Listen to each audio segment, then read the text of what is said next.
Asia-Pacific markets are mostly higher today, tracking gains on Wall Street last night. Japan's Nikkei 225 reached a fresh high, rising by 1.9%, while the broad-based Topix added 0.19%.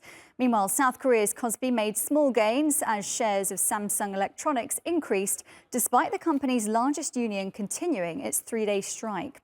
Hyundai, on the other hand, reached a wage agreement with its labor union, averting a strike. Well, Hong Kong's Hang Seng Index is slipped by 0.47%, while the CSI 300 also made some small losses. China's inflation data tomorrow will provide fresh information on the state of the country's economic recovery.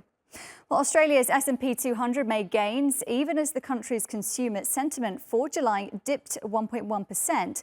Compared with a 1.7% increase in the previous month. And overnight in the US, the S&P 500 and the Nasdaq closed at record highs. Investors are awaiting the upcoming release of the US Consumer Price Index on Thursday to gauge the path of the Federal Reserve's interest rate decisions. Well, let's get more on this now with Josh Mahoney in London. He's Scope Markets Chief Market Analyst. Hi, Josh. Thanks for coming on. Can you just tell us in a bit more detail what drove the gains in Japan's Nikkei 225 today?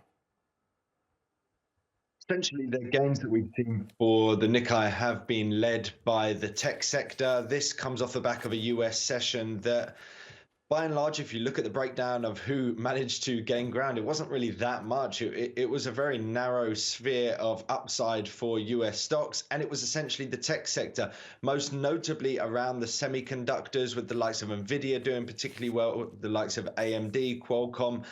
And therefore, we led into the Japanese session where we saw stocks within the tech sector really outperforming, coming at the same time that we saw a bit of a rebound for dollar yen. That has been rolling over of late. And bear in mind that Japanese exporters really have benefited off the back of the weakness of the yen, which of course makes their products more internationally competitive. So the fact that we saw a bit of a rebound to push back against that recent selling pressure for dollar yen also helped lift some of those stocks.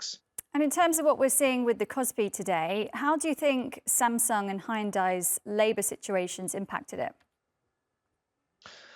Well, look, we're talking at relative historic moves. Certainly within Samsung, there were claims that we were going to see 6,500 workers on strike, and this would be the biggest union action that they've seen in the 55-year history of the firm. Like you mentioned, Hyundai managing to avert this, but the problem here is, essentially, if you're looking at two of the biggest companies in the country seeing such action as the only way to be able to get something done, then you're likely to see this as a potential blueprint for other companies within the tech sector and within Korea as a whole, where they're looking to increase pay, they're looking for better working conditions, better holidays. And this clearly is a way to go about it. So there's going to be some concern that potentially this, as I said, might be a blueprint, but we've seen the index as a whole rising. So really at the moment, there continues to be this sort of good news profile around the tech sector at the moment, despite the odd jitter that you see for the likes of Samsung and in particular Hyundai, which fell 3%.